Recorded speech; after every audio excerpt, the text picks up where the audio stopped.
Welcome to another episode of the Peak Potential Success Show. My name is Fong. I'm an entrepreneur, business strategist, real estate investor, speaker, and also a best-selling author. And every single day, I help others unlock the potentials and guide them to succeed. Today, I have an amazing guest. I was very fortunate to be able to share a virtual stage with this guy. Being able to find out more about what he does, he's done some amazing things. He is the leader in customer experience. He's worked with Fortune 100 companies, and he is also the author of the book, Wow Your Customers, 7 Ways to World-Class Service. So he has so much great experience when it comes to wow experiences and working with customer service and all that kind of stuff, and it's absolutely amazing. He also has a live radio show called The Heroic Experience. So I'm very glad and also proud to be able to announce that he is on my show today. So please welcome author, speaker, and the expert of the wow experience, Mr. John Hanson. Thank you very much for having me on. We had such a great conference. So many great ideas were shared in that leadership summit. I had pages of notes coming out of that. So I was just honored to be a part of that. And we encountered each other, had very similar mindsets. So I'm really looking forward to our conversation today. Yeah, it's always fun to meet with other speakers at these events and getting to know what they do and finding out how they got to where they are today. And that's why I have you here for you to share that experience and add some value to some of the listeners here. So first of all, how's your day been going, and what are you passionate about right now? I'm passionate about learning. I just read end of last week, into a book by John Maxwell called Good Leaders Ask Great Questions.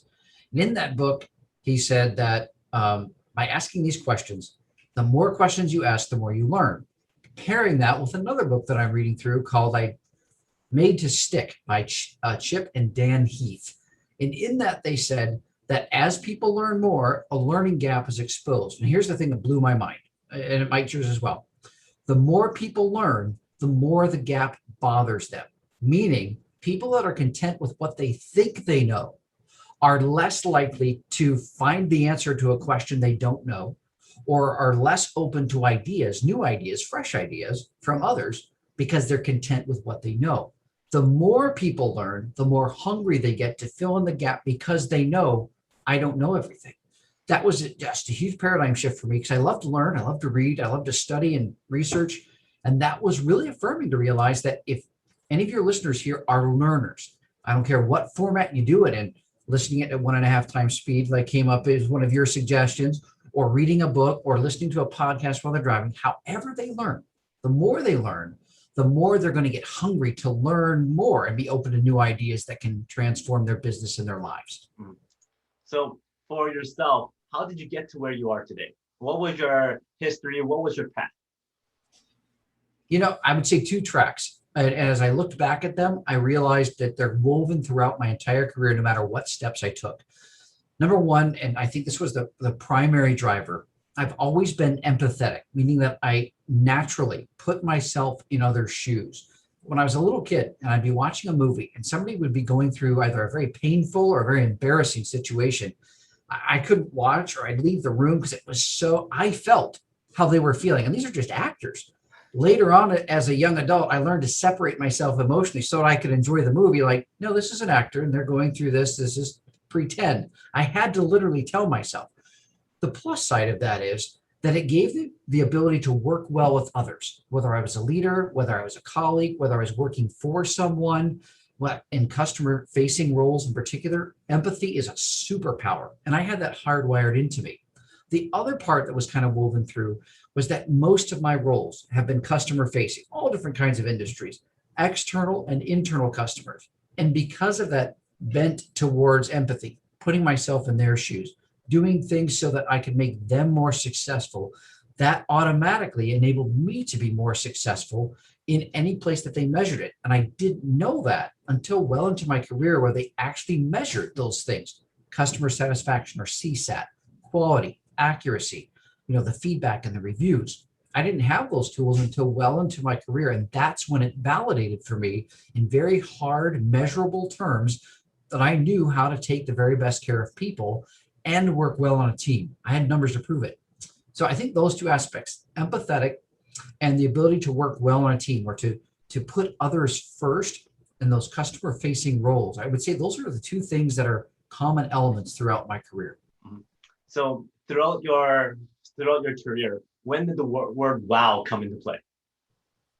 As I read more and more, and I didn't know it was called customer experience until just a few years ago, 5 years ago, that when I realized that CX or customer experience is what it was called, I just knew that if you were going to have a great experience as a team member or as a customer, it's got to be more than the average or the ordinary. Why is it that in certain industries, usually one or two, very few businesses of any size could have excellent reviews time and again?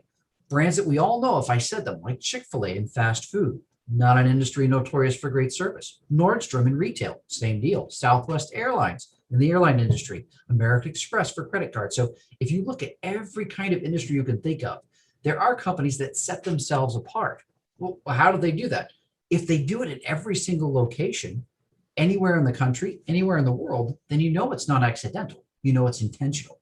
So what are they doing to provide these experiences that are like memorable, that are, wow, I don't get that normally?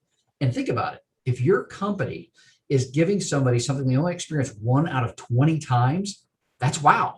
That's amazing. I don't normally get that.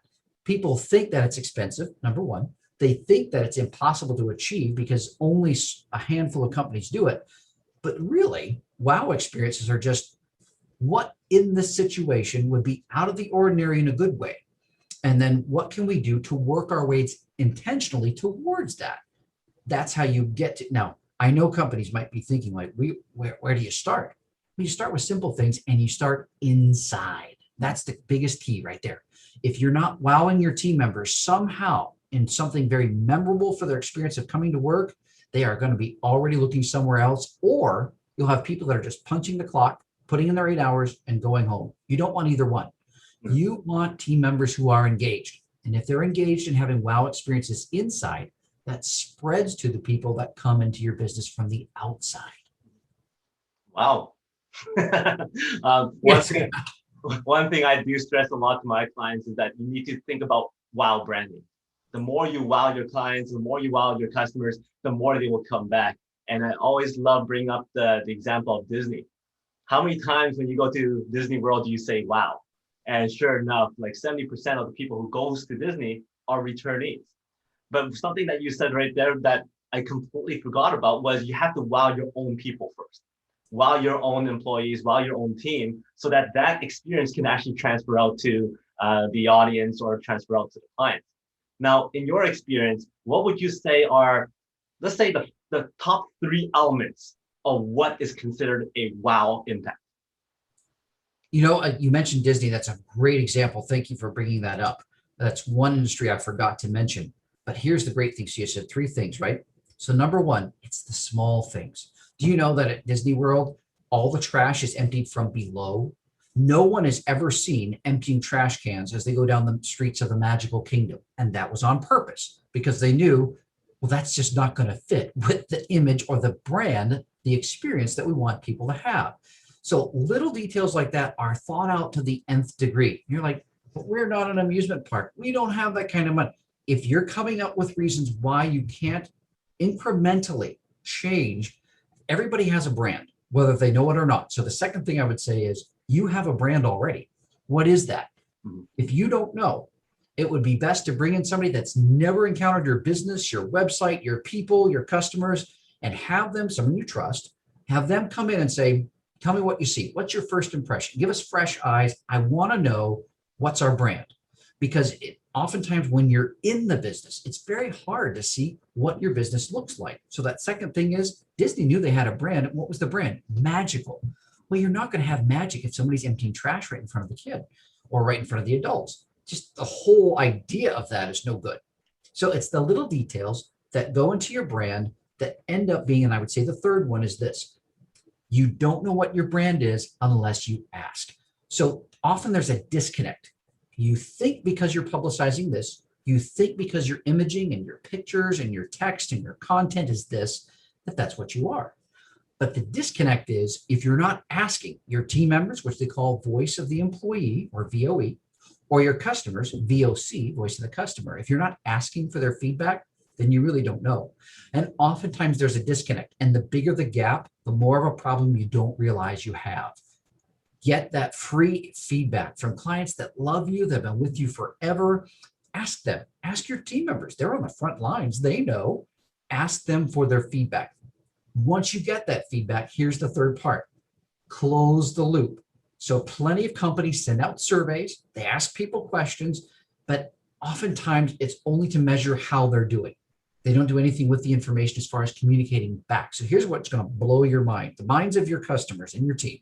If you ask for their feedback and then they send you their feedback and then you say, thank you for your feedback.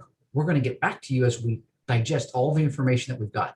And then however long it takes, a couple weeks, a month, then you go back to them and say, here's what we learned. Some of the best things, and especially if their idea was chosen, make sure they know that. Communicate back to them. Thank you for sharing that with us. We improved this, that, or the other, and it saved our clients and prospective clients. It enabled us to eliminate some issues we didn't even know we had. Thank you so much for doing that for us. Take it another step further. I call it the red carpet treatment. If you have someone who is a key client, been with you forever, that you look at the revenue they contribute to your company, and they give you some feedback that's excellent, bring them in. If they've never been into your facility, if this is possible, if they're in your area, bring them in, have a tour with the senior management or the owner, show everything that you do, show where their idea was implemented and the improvements that it made, have lunch with them on the premises. I guarantee you that they will be blown away because nobody has ever done that for them. You're talking about a wow experience. Now you just elevated your brand with someone who already knows, likes, and trusts you. And after a little bit of time, after you give it a little bit of time, then follow back up with that person and say, do you know somebody else that's looking for our service or our product? Somebody would be open to that. You would be amazed how many people they know, probably not surprised, but by adding value to them first, by them helping you, you're giving them the thing that people enjoy the most is being able to give. People that are typically generous. And if they can find a way to give to a company that they like, now you've given a way for them to improve something that they love. You're going to have them not only loyal, but then they'll also help to grow your business with people that are similarly minded. So those are the three things I would say. Absolutely well said, because I know a lot of people are putting that down and go, okay, I need to take all these three things and implement it in my company. So my next question is 3 parts. Number 1, what's the biggest unwow experience that you've ever gotten without, naming names? Part number 2, what is a very, very common unwow that most of your clients and people don't realize they're actually doing? And then number 3, what is the biggest wow moment you've experienced or that you've implemented in one of your clients' experiences? Got it. Yeah, great questions. Okay, so my biggest unwow experience, and I think a lot of people can relate to this. I had a vehicle repair. The part I bought from a chain parts store, took it down. So I'm taking time off of my day to get my vehicle fixed. I get the part, take it to my mechanic puts it in. After a couple hours, it doesn't work. So then I take it back to the parts store and say, this part didn't work, I need another one. Rather than say, absolutely, you were just here a few hours ago, we understand, we'll test it. No, I was told you need to buy another one because we're going to send this back to analysis to our headquarters. And then if they deem it to be a part that's not working correctly, then we'll refund you. So I had to buy 2 of these, then take this back down to the garage and put that in, and that one worked. So in my own mind, I'm like, I just verified that this part didn't work, and now it does. So I was treated like a criminal rather than a customer. Okay, that's one of the biggest unwow. So I'll never go back to that chain again. But I'm one of those quiet customers. I didn't post it. I didn't tell the manager I'm never going to shop here again. Why? Because I got a lot of stuff to do. I don't have to. My personality is not that. You might hear that from a person that's more outspoken, but you didn't hear that from me. And the stats are, this is amazing, Fong, 96% of the silent complainers don't come back. They don't make any noise, but they tell others. So they might not be telling you, but you really need to be asking the quiet personalities. What do you see that's not right about this? What can we do better? If they are not, the ones who are openly complaining are looking for a solution. It's the ones that aren't saying anything you need to be concerned about. So that was my unwell moment where I had to pay for 2, and a shocker, They never refunded me for the other one because I guess it Oh, tested out fine. Yeah. So I spent 2 additional hours and a few $100s more for a part that didn't work. That's my biggest unwow experience I can think of. A common unwow is to treat. I have the saying in my book. It says that our customer experience is best proven when things don't go the way they should. Even horrible companies can do okay if the transaction goes from smoothly from start to finish. You can go to any fast food restaurant. If the order comes through like the way you ordered it, that's fine. That's okay. That's all right.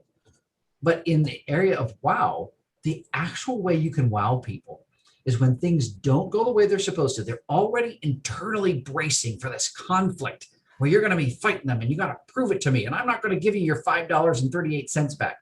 The wow. So the unwow is you treat a transaction, if it's a credit or return or something, you give them no grief because they're preparing for that. They're bracing for that. But the way you convert that, so it makes it kind of like a relief, but it doesn't make it a wow moment. What makes it a wow moment is that you close the loop and find out why did that go wrong in the first place? Do a little bit of research yourself. I know frontline customer service professionals are like, well, where do I find time to do this? You've got to have an internal quality team of some kind, no matter how big or small your company is. Find out how that happened in the first place, because if you're on the front lines, the odds are you're going to get more of the same. So the common unwow is treating it like an everyday transaction when you fix something that should have been done right the first time and you make a big deal about it. You say, apologize for the inconvenience. Our goal is to do this accurately every time. We would love to have your feedback on this. Here's a $5, 10%, whatever coupon for your next order with us. I had a gentleman actually where he bought a simple product. It was an air gauge for his tires and it didn't work. So he sent it back and they said, apologize, that didn't work. We'll take 10% off your next order. They didn't give a refund. They didn't replace it with one that worked. So they turned in something that could have been a wow moment into a very unwow. So don't just take care of the issue. See if you can find out what caused the issue. That's a common unwow. And I would say the biggest wow that I've experienced, it came as a team member. And I still remember it. I even get goosebumps when I tell the story 25 plus years later. So here's the takeaway. Customers aren't just the people that pay you money. I have a course all about this, but it's actually, there's 4 types. And the second type is your internal customer. So your internal customer relationships, Sir Richard Branson of Virgin said, take the very best care of your team members so they can take the very best care of your customers. Mm-hmm. They're even more important. You would never tell a paying customer this. John Hanson did not say, tell your paying customers they're not as important as your team members. Don't say that, but it's true. If you have no team members, you can't take care of your customers. And if you don't have happy team members, they're not going to happily take care of your customers. But the biggest wow I had was 25 years ago. I was a counselor at a summer camp. I was a counselor every week for 8 to 10-year-old boys. So I don't know if I have to tell you the energy level that goes with a 10-year-old boy times 8 to 10. Every week, I'm in charge of making sure that I'm keeping them safe, having a great time. By the end of 8 weeks, I was exhausted. I'm in the last week of camp, looking forward to the end, but probably looking just dead tired. And I'm sitting at my table, and the camp manager, the program manager, the guy that's in charge of all the people that are in summer staff, comes up to my table and he says, John, at the beginning of the summer, I had concerns about you. I wasn't sure how well you would do as a counselor, but I can honestly say that you're one of the best counselors I've got. Again, it triggers chills every time I say it, because I can remember where I was sitting. I can remember him walking up to the table. I can remember how it felt.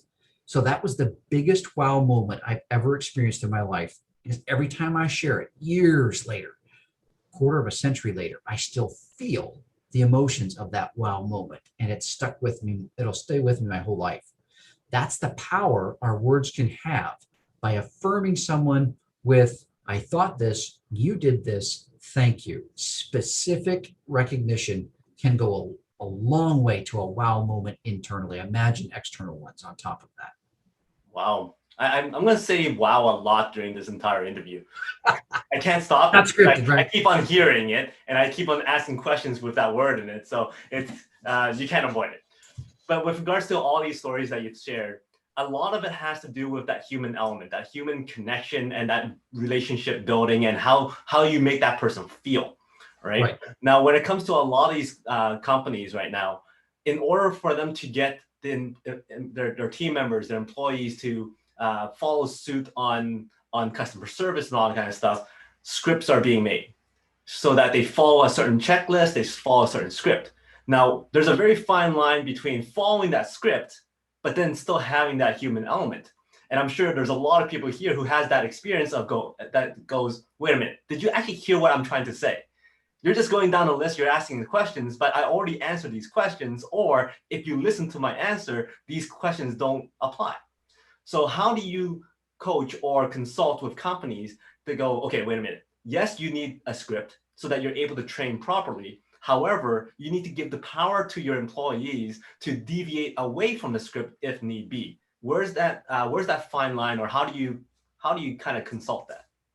Yeah, that's another great question. I had the privilege, and I didn't feel like it at the time, but I was downsized by a Fortune 100 company where I had leading stats, but they needed to cut a few hundred people, and I was one of them. But in order to keep the benefits that I needed, because of one key part that was happening in our personal lives, I couldn't go somewhere else and not make up the difference of what I was losing in the benefits.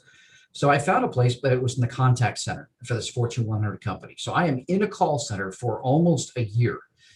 I will tell you though, it proved to me that I had what it took. Within 90 days, I was training new hires because my CSAT scores, my compliance, my accuracy, my time, my average handle time was top of my team.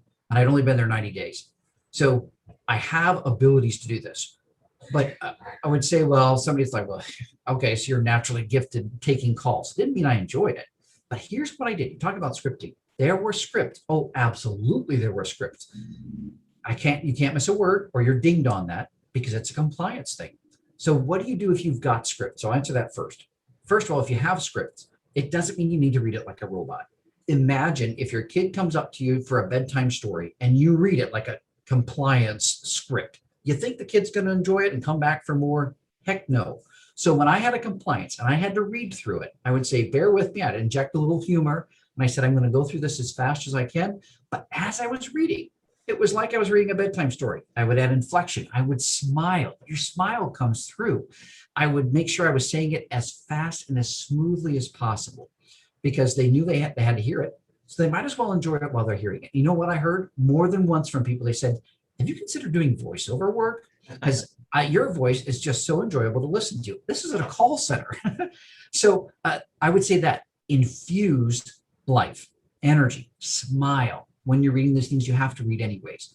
If you don't have a script, active listening, if there was ever a soft skill that if you could put it in a bottle and you could give to people, active listening would be that. Because you're right. You get so many calls, and I know what that's like. I know what it's like. Another phone call, and you've got so much on your to-do list, you can never get it all done. How do you focus on one call at a time? 2 tips I have. One is keep your workspace as clear as possible. Believe it or not, as you may not feel like it on certain days, our brains are supercomputers. Everything our eyeballs see, they process. Just like you need to defrag a computer because it's slowing down with all the content that doesn't need to be there. What our eyes see is the same way. Give yourself white space on your desk. Mine is brown space because I have a brown desk. Make sure there's space where there isn't stuff on it, notes or papers or pictures. Give yourself space. Your brain needs that to decompress. That's number 1.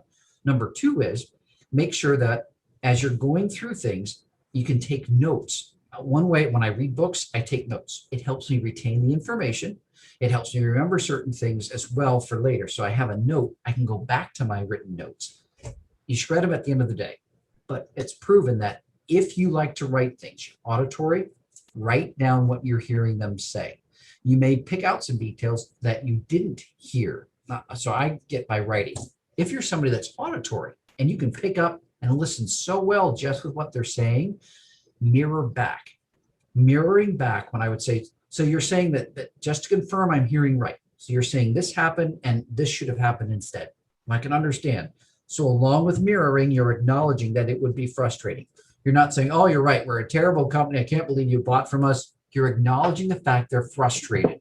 And not like not like the ones we typically get. I know you're thinking in your mind like, oh, I'm so sorry, Mr. Hanson, that did not come across like we like it to. Normally, that's not what happens. And it sounds so scripted. Their responses, they say it hundreds of times a day. It has no meaning. You have to say it as if they're sitting across from you. So along with mirroring and acknowledging, you're hearing what they're saying so you can apply some solutions within the boundaries of what they're allowed to do. How about if I did this for you? Or I'll do this for you, but I'm only capable of doing so much. I would be happy to connect you with, and if you do connect them with somebody, if at all possible, do a warm transfer where you say, let me connect you. So you connect them in person live to the next person. You tell the story in the summary so they don't have to say it again. And they know what you're saying to the person they're being transferred to, not, oh, it's person's on the phone and they're a big pain in the butt. And then, all right, I'll transfer you now. They know that there's transparency there. So I would say those are all ways that if you have to be scripted, infuse life into it, infuse energy, enthusiasm, and a smile. It really comes through. And if you don't need to script, but you have boundaries, stay within those, but do the best you can through your active listening, through your acknowledgement, and through your problem solving for them. And I guarantee you, you will see improvements on scores and reviews because people know things are going to go wrong. It's like those teams that have a perfect record up into the playoffs. They're just waiting for that shoe to drop. And when they actually lose one, they perform better than if it goes right up to the championship game because everybody's like, it's never happened before. You imagine the pressure. So people expect things not to go right. What they don't expect, you can blow them away, is how you work through that with genuine interest, genuine acknowledgement, problem solving. That is how you can work within scripting in a way that still engages people. Very, very well said. It reminds me of the time I called for to get a bill taken care of the energy company. Okay. And first of all, you go through a whole bunch of these menu systems. Yeah. Find the right menu to talk to the right person. And eventually you go, wait a minute, I missed all of that. I need to repeat. And then once I got to somebody, oh, I'm very sorry about that. Let me send you a ticket and we'll escalate the issue. I've had that line said to me 4 or 5 times. By the 5th time, I go, I don't want a ticket. Just get me to talk to a supervisor or a manager or somebody. Finally, I got to a manager, and the very last line that manager said was, let me issue you a ticket. I just hung up. I'm like, I had no. Oh, no. Oh, yeah. Nowadays, if people are calling, that it's because they couldn't take care of their issue online. They couldn't do it on their smartphone. They couldn't do it on the website. There's a reason that they're calling now more than ever. It's their preferred method of communication, whatever it is. If somebody's picking up the phone, it's because they want to talk to somebody. Exactly. So yeah, at companies, if they could get a clue of they're not doing it to bother you, they're not doing it to waste your time. Most people, especially as they get younger and younger, love self-service. If they couldn't figure it out through self-service, they need to talk to somebody. And people that are self-service, they're usually so easy to work with. They're just explain what's going on, if it needs an explanation or fixing something or changing something. That it's so easy to take care of people that are do-it-yourselfers. Yeah. It doesn't have to be as complicated as it is. Mm-hmm. Yes. So based on what we've been talking about so far, a lot of this is in your book, your WOW experience book. Now, for somebody who goes, you know what, I don't have a business, I don't have a team, I don't have a company, why should they still read your book? That's a really good question. We're coming out with an audio version. I'm going to be recording it sometime next month. Mm-hmm. So if you like to listen, you can listen rather than read. I have not been told that it's good bedtime reading. So apparently the stuff is interesting enough where people don't crack it open and they're like asleep a minute later. The reason why talking is about wow, they better not fall asleep. I know. That would not be a good calling card, would it? There are 7 points to the book. And if you look at the 7 points, whether you're in a customer-facing role or not, if you implement these personally and professionally, I guarantee you, whether you're in sales, whether you're in HR, whether you're in management, whether you're a solopreneur, it doesn't matter. If you apply these 7 things, a winning attitude, organization, word choice, teamwork, humor, empathy, and providing more, that's WOW them. It's an acronym, so I can remember it. Those things, I guarantee you, are going to make impact in your life personally and professionally. I enjoy, they say when you write a book, the one who writes it learns the most. I learned a ton by writing it. Brian Tracy was kind enough to write a recommendation for the book. I took his publication course so I could learn how to take a project, that book I had in my mind, 18 months later to publish it. Mhm. So I learned so much, and I know that there's enough in that. That's just some takeaway nuggets. It's designed to be easily read, easily digested, with lots of things you can do right away at low or no cost at all to implement in your personal and professional life. Great. So everybody out there, make sure you find that book. It's going to change your life. It's going to give your life wow moments. And it's available on Amazon. Yep. Now, when it comes to your leadership skills, you actually had a really prominent role in the military as a very, very strong leader there. Now, would you say that because you had a military background, that also complemented in your entrepreneurship ventures? I think so in a couple of ways. As an employee first, because when I came back from deployment, I was an employee. I wasn't an entrepreneur. The biggest thing that it gave me when I came back was how to work through stress. Two things. Number one, people assume when they heard the word stress that it's bad. But in the military and in other places and in the metal industry, you've got to stress things to know if it's of quality or not. If you don't stress the metal, then the last place you want to find out if it's going to hold up is when it's in a building. You've got to do stress tests on your material. Same with professionals. The military does this, of course, because before you go into battle, you really need to know if someone is going to be reliable and follow through on their training. People's lives depend on it. Well, because I had stress coping skills, I was in a contact center in Iraq, in two different places, northern Iraq and the Green Zone in Baghdad. And we were on 12-hour shifts monitoring a radar system. And it could go from 11 and a half hours of sheer nothingness, reading a book, monitoring the radar, taking turns. I wasn't reading a book while I was monitoring. We'd switch off. The other guy would be monitoring. I get a break. So I'm working on schoolwork, reading books, writing papers, and he's on the radar system, and then we'd switch. Well, it could go from 11 and a half hours of nothing to all of a sudden alarms go off, everybody's yelling, the stress level goes through the roof instantly. If it was a real event, we had 30 minutes to get a detailed Excel report with a map to headquarters with all the details in 30 minutes while all the stressful stuff's going on, while we're figuring out what happened, where it happened, and all that. If it wasn't a real event, if a false alarm, we had an hour. But what I learned was you could only do so much so well if you take a deep breath, focus on the next thing. Because I had, and this is life and death type situations. Now I go back to the corporate world and it has the exact same feeling. It really does. Hormones are racing, your heart's pounding, your mouth is dry, you're like trying to do this, that, and the other, and people are calling and emails are coming. It's stressful. And all I would do is take a deep breath, remind myself that nobody dies. I need to do the very best work I can on this thing in front of me. And if I get to the end of the day and I don't get everything done that's in my tray, I'm coming back tomorrow and I'll do it again.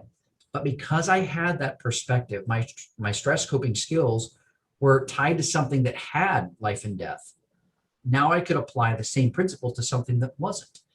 And those stress coping skills helped me perform well in those. We had people that got let go because of compliance or other issues, or I think the stress got to them. We'd have people that transferred to other departments. We had people that quit.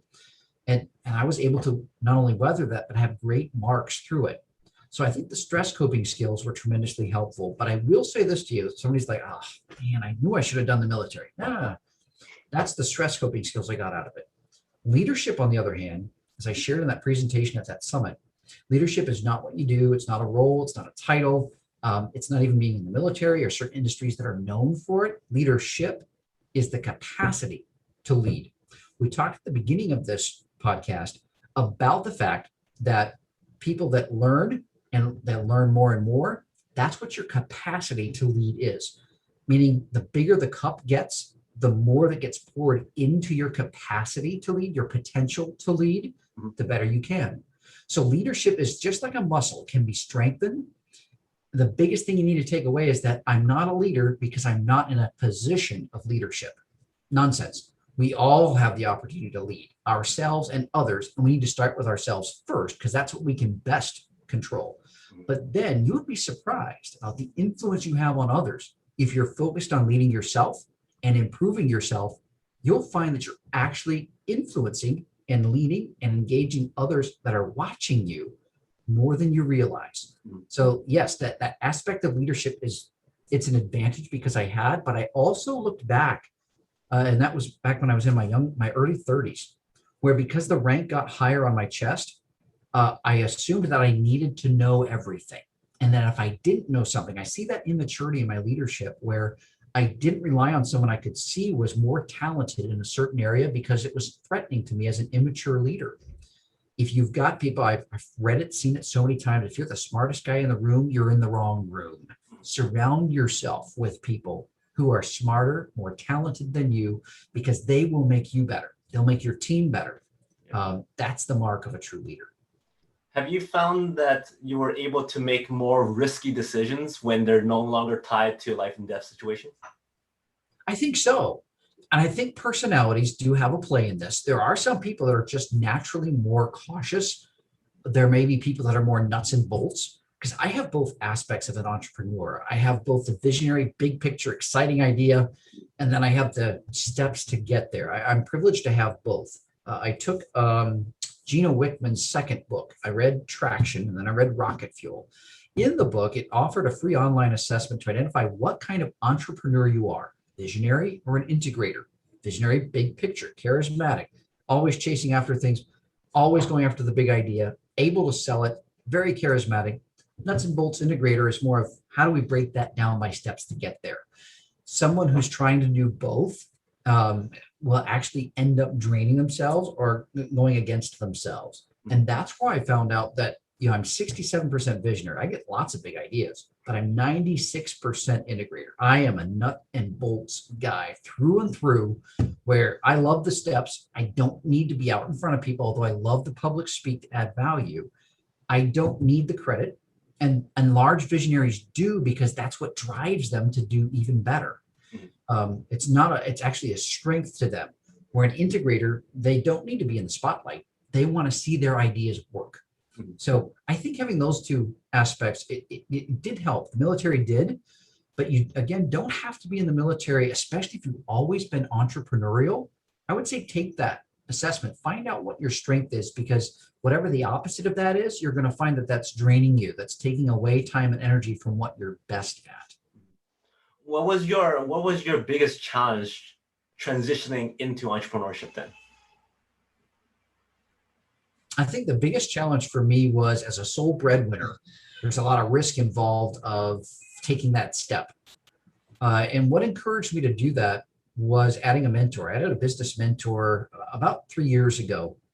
And while that person has no skin in the game, whether I succeed or not, so there's that degree of separation from someone. He's established, he's very accomplished. I greatly respect him, but he has no skin in the game financially if I succeed. I had to have that separation there. But he said, and I ran ideas by him saying, this is what I'm thinking, this is what I want to do. He said, John, I think now's the time to do it. You've got a lot of the right pieces in place. I'm confident that you can do it. You're well studied, well researched. When he wasn't telling me to yes, you need to do it. He was saying, you're prepared to do it. What he was doing was instilling belief in me, belief in my abilities, belief in my value, belief in the processes and the pieces I had in place. So I would say that was probably the thing that helped me. But the greatest risk to me was, if this doesn't work, then we're not going to live in a box, but it's not going to be good for our family either. It's going to be very hard. And I still made the decision to move it. And I'm so glad I did, because the writing was on the wall of the place I was at before that it wasn't going to be a good long-term fit anyways. And the last time I didn't have a plan B, that didn't end well for us either. So risk reward is there, whether you stay at a secure job or whether you take that plunge. But what I would encourage people to do when that risk is there, run it by somebody who has no skin in the game, who's well established. Ask the hard questions. Don't ask questions to verify whether you're making a good decision or not. Ask them, is there anything that I'm missing here? Is there any reason why I shouldn't do this? Are there some things I should have in place first? Ask those tough questions, because that can help. It won't eliminate risk, but it can help you be aware of what the risks fully are. And I think that's the advantage of adding a business mentor with that degree of separation. Wow, awesome. So you transitioned from one to another to entrepreneurship, and then you've also transitioned into becoming a radio host of your own show. Where did the name The Heroic Experience come from? And then also, what is the premise of the show? Yeah, so it came from a conversation with the owner and president here. I went full time with I took my side hustle full time January of 2020. I had speaking gigs lined up. I had consulting clients. It looked like April was going to be in the black. And like a lot of other people, I got totally railroaded by COVID. So I pivoted 2 pivots later. Now I end up being in the best opportunity of my life where I get to be an intrapreneur. I get to help bring in new arms of business, grow current arms of business. And it's all up to me to do that. No helicoptering or micromanaging. Gave me the stability for my family, gave me the opportunity to create and grow several things. I love it. Best opportunity of my life. Well, in one of our conversations, that's where I had a light bulb moment. Our parent company's name is Accelerated Revenue. And it's a consulting arm that we just launched in February for small businesses, 150 employees or less, where we're going to help them elevate to a heroic experience, to heroic success. Well, I wondered, we were talking about this, the owner and I were, of why does that appeal to us? He has Star Wars memorabilia in his office, and I've been fascinated with that since I was a kid. And who is it? Turns out that humankind has been fascinated with heroism going back millennia. Why is that? Why are we drawn to that? And I realized, well, I don't know. I guess I should look up what the word heroism actually means. So when I wrote my first book, I promised myself if I ever came across a word that I thought could be rich in meaning, I'd go back to the dictionary and find out, what does it mean? What are the meanings of it? There's usually more than one. And what's the origin of it? Where did it come from? Every time I've done that, amazing that what I've learned, wow, moments every time. I did that. And here's what I found about heroism. It's ultimately just the pursuit of 2 things, higher purpose and nobility or excellence. Every business starts off with those reasons. They do it not just for themselves. There's an easier road to make money than it is to start your own business and grow it. We know how hard it is to do that. It's not an easy path. And that's why many don't do it. But if they do it, they're doing it not just for themselves. They're doing it for their family. They're doing it for the team members that they want to hire, people they see that they could add to their team and do a great job for them and their customers, for the customers they want to take care of, for the community at large. On top of that, they want to do it with excellence. Like, why would you do sloppy work? You want to do your very best because you've identified, I'm good at something. I'm skilled at something. I can add value here. So the idea of elevating your business to heroic success it's not just for superheroes in Hollywood. Heroism is absolutely achievable. And those wow moments we talked about, that's heroism. That can be inside your company. That can be outside your company. That's in your community or the world at large. And none of that is too audacious. Companies of any size can do that. And I'll give you several examples. Number one, do your team members feel recognized and appreciated for what they do? I don't mean gift cards. I don't mean the once a year pat on the back and a bonus. I mean, do they know they're an invaluable part of your company? Companies like that don't grow on trees. That's a way you're being heroic to your team members. Do your clients know, the ones that have been with you 10 years, do they know that they're not just a line item on your ledger, but that you are so grateful where you call, not around Christmas or the holidays or when you send a card or a gift basket, but just out of the blue, tell them thank you and ask for their opinion, ask for their feedback. That communicates to them that they're not just a number. That's being heroic. Do you support your community? Are you involved in the chambers? Are you at ribbon cutting events? You're showing up to support other businesses. You're helping mentor young business owners that are just starting out. That's being a hero in your community. What if your company supports a school or a well of water in some third world country? You're impacting the world. So you can be heroic on every level of your organization. Absolutely. Most companies already are. The thing is, two things are happening. Number one is they're comparing themselves to companies that are way larger than them and thinking we could never have that kind of impact. Stop doing the comparison game of looking at a Fortune 100 company that to them, $1 million is a drop in the bucket.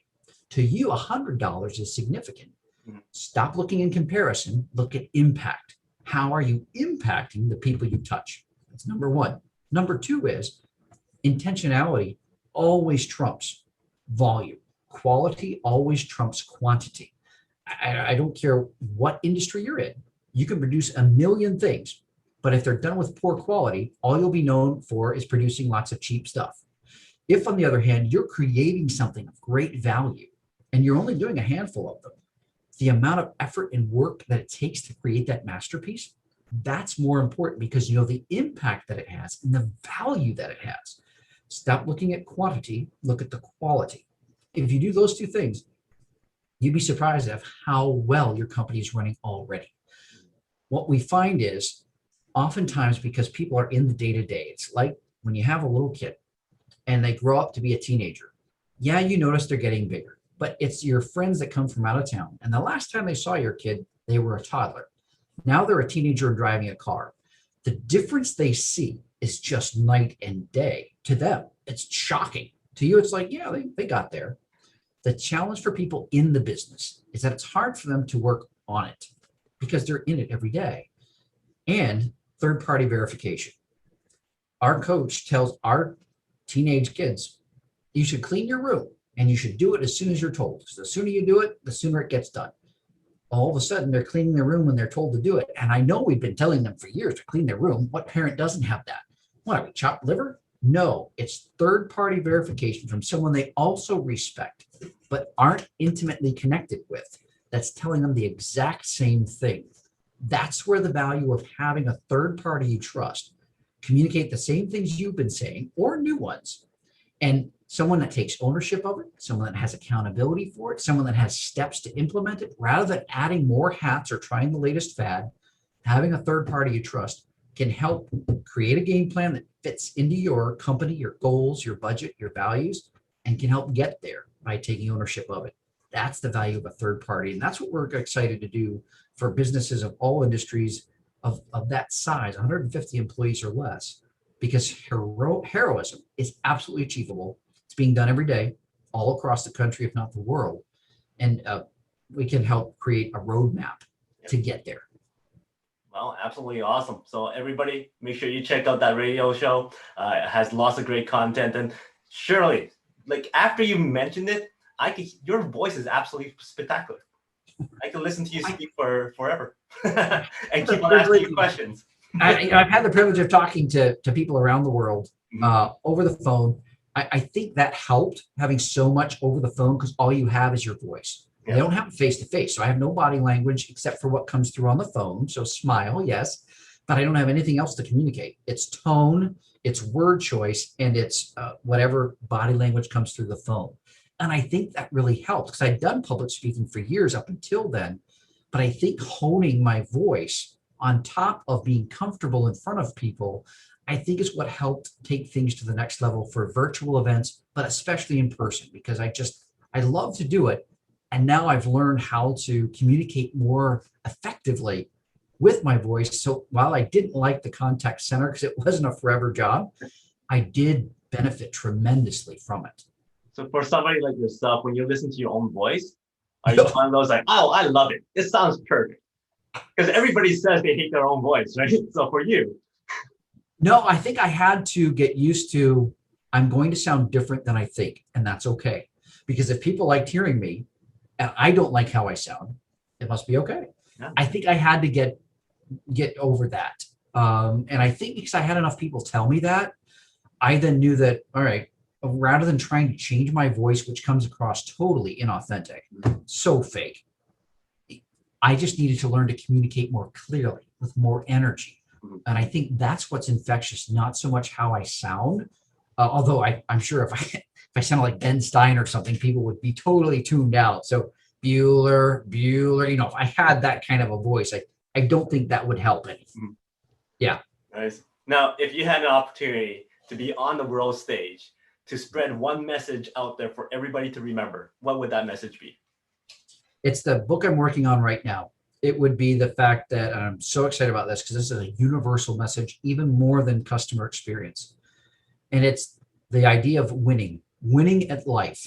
And again, I found this in the dictionary when I was writing my first book. I said, time out, John, don't get distracted. Finish your first project. So now I'm on the second one.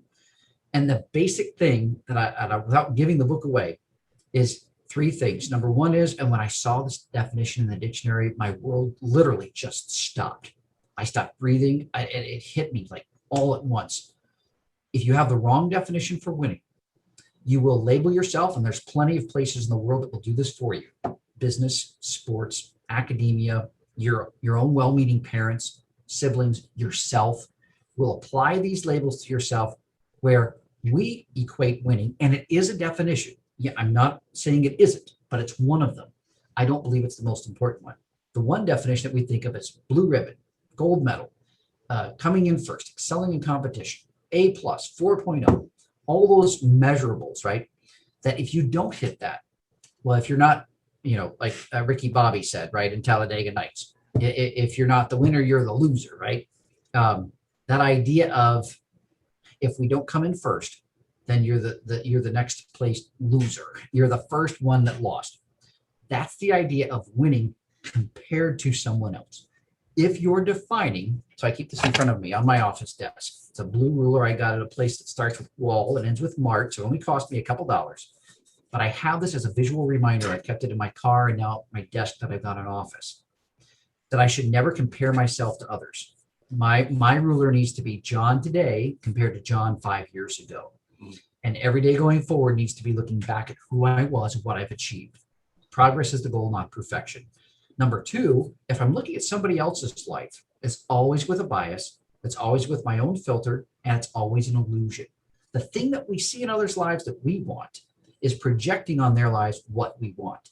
If you were to peel back the curtain, to look into their own lives, you would find the vast majority of people that appear to have what you want aren't happy either. Don't compare yourself. So their reality, the only reality you can fully know is your own, not somebody else's. And then the third one is on this ruler. There are little marks on this ruler, and the very smallest one, it's right here. It's a millimeter. That's the smallest. Progress is the goal, not perfection. And believe it or not, I'm going to shock you. If you read people's lives, and I read so many great biographies of people that have achieved great success, the 12th inch is never the 12th inch. It's the start, and they go back to the first inch again. They are never done. John Maxwell said the greatest danger is today's success. If you camp out on success today, it's just like riding a bicycle. As soon as you stop, you don't keep going forward, you don't even stay standing up. You fall over. Worst, you could start rolling back down the hill. That's okay. If you're constantly striving after something, comparing yourself to your past self, and understanding that your reality is the only one you can fully know, then that is the best definition for winning at life. The other 6 chapters are about unpacking best practices after I interviewed highly successful people that most probably people have never heard of, but are highly successful in some of the principles that they share. But the biggest thing is most people in life are winning tremendously. They're actually winners, because winning, the one word definition in all caps in my dictionary, success. If your definition for winning is coming in first, you will almost always be a loser. Always be someone faster, stronger, richer, better looking than me. There will never, ever, ever be another John D. Hanson born at this time of history that is doing the things that I'm doing and that is having the impact in people's lives like I'm having now. Everyone has the same opportunity, provided they're using the best definition. They're winning hugely at life. They just don't know it because they're using the wrong definition, and it's easily supplied by a world that glorifies achievement, not progress. And the mic is dropped. I'm so excited about this book. So the people I've interviewed, wow, the things I've learned from them, this book is going to be amazing. The stories are woven all throughout the chapters, and I'm just so grateful to have had time with these people. This book is going to be life-changing for the ones that pick up and read it or listen to it on Audible. Awesome. Well, we look forward to your big announcement when that book comes out, and make sure that everybody gets a link or something to go get that book. Now, that wraps up our formal portion of the interview. And I know you have lots of stuff that you need to do, but I'm going to ask you 5 more quick questions. Give me the first thing that comes to mind, just for fun. Now, you mentioned heroic and heroism so many times today. What is your superhero name? My superhero name? It's Encourager. I found out my life purpose back in 2019 by the help of a dear 87-year-old lady that helped me identify this. It was just crystallized in my mind, like I am here on this earth to encourage people. So it'd be a big E. That's who I am. Superhero encourager. And your super skill or superpower is? It's encouragement, infusing courage. Courage is not built off of flattery, off of whipped cream. Encouragement is identifying truths in people's lives and building them up based on what is true. So you show up and go, now you're encouraged.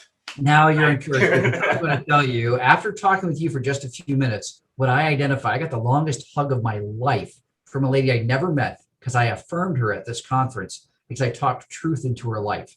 One of the most powerful experiences outside of being affirmed myself 25 years ago that I ever had. Extremely, and that just, there you go. That's why I'm here on this earth, and I can do the same for businesses too. Okay, so Hollywood's calling. And they say, hey, this encourager movie idea sounds amazing. We want you obviously to play the main role of the encourager, but who do you want to cast as that mentor, that person that guides you along to become that superhero that you can be? Oh gosh, well, I would probably pick that 87-year-old lady as the character, as cast that as the person. Like, this guy is searching throughout his life and learning and trying to figure out, like, why am I here? Not because I'm suicidal, not because there's this missing piece. Like, if I knew what my life's purpose was, I would go all after that. It wouldn't matter what industry or where I worked, but I want to know why I'm here. And then having this super emotional, spiritual moment that was truly, time stopped for that one. It was only a few minutes, but I remember it just as clear as when it happened 3 years ago. I think that's what I would have. Somebody casted that, and then looking at what that person's life is. Just the last few minutes of the movie would be the impact having after identifying what my life purpose was. But up until then would be the trying this, trying that, something still missing, and that struggle of things should be working better, but they're not. And I'm always positive, but things just aren't coming together. And then you have this moment, and then it's like, I know why I'm here. Now everything's going to fit into that, and here's the change coming after that. So I think it would be a 87-year-old or someone in that age, female. They probably wouldn't do it with me, but like Helen Mirren or somebody else of that. It comes to my mind of there's some accomplished female actresses that I can think of in my mind that would be great for that role. Judi Dench, maybe something like that. All right. So since you mentioned Judi Dench, she's at your home right now. She's hungry. What is that special dish that you could prepare for her? I don't wow anybody with this, but I love to cook Italian. Something about that food, I guess it's a comfort food for me. So it'd either be like a tricolor rotini, or it'd be a grilled chicken with fettuccine, and I love Alfredo sauce. So something like that, big heaping bowl of salad, fresh, something like that. A simple Italian hearty filling meal. That's what I'd probably fix for them. All right. It's been announced that you won the Oscar for Best Movie of the Year, and you're going to go up there and grab the Oscar. But then you go, you know what? I'm going to shock them. I'm going to wow my audience right now with a hidden talent that nobody really knows about, and I'm going to perform it right after I pick up the Oscar. What is that hidden talent that you have? I would practice some sort of song because I could sing. I could play piano, but you're not going to be able to roll that out on stage or carry it up with you. I would probably sing something that just emotionally pulled at people, that tied to this character's progress or their path to discovering their life purpose. Will we hear a quick 2 bars? See, I don't know what that song would be. I've never actually thought about it. Like, what would I sing? I don't know. Oh gosh, I don't know. I'd have to. I can show you the world. That song, if you take that and apply it to someone that's needs to be brought along, where someone was a mentor for me, and then I bring them along and open their eyes up to this world that's outside. I can think of that maybe. Sounds good. And my last question is, what is success like? Give me a number between 1 to 6. Let's do 5. 1, 2, 3, 4, 5. So how is success like? Oh, and you know how many times I see these poor kids falling on concrete. Thank goodness they have pads on. And you think, why would they keep doing that? Well, it's because they want to do what they've seen others do, and they know it's possible. Success is kind of the same way. You've seen other people do it. You know it's possible. You know you're not trying to sell horse-drawn buggies in Manhattan. You know it can be done. I guess you could sell, but you're not going to sell very many. If you want to be highly successful, you look at what others have done, and you read the stories in their lives of who they were and what they did before they were famous. That's where the secret sauce is, not when they get there, what got them there. If you do that, all the lumps and the bruises, that's part of the learning curve. The opposite of winning and success is not failure. Failure is simply learning what doesn't work. We don't ding babies for falling down so many times before they can walk. As adults and as youth, we do that to ourselves. Instead, you should be looking at, this is how it doesn't work, and I'm going to figure out how it does. And I'm not going to quit until I do. That's the key to people's success, is just never giving up. That's the opposite of success, not failure. Awesome. Very well said. And that is how success is like a skate park. All right. So thank you very much for your time. We'll wrap it up here. Is there anything else you want to share? And then also, what's the best way to reach out to you? Two best ways. Check out our website, accrev.com, or you can find me on LinkedIn. I'm constantly posting content on LinkedIn. I've grown my family there on LinkedIn to over 24,000 connections across the world. So you can connect with me there, send me a message there. My contact information is on our website, so you can by email. Most people don't feel comfortable reaching out by phone, but if you'd like to, my phone number is on there. It's also on LinkedIn.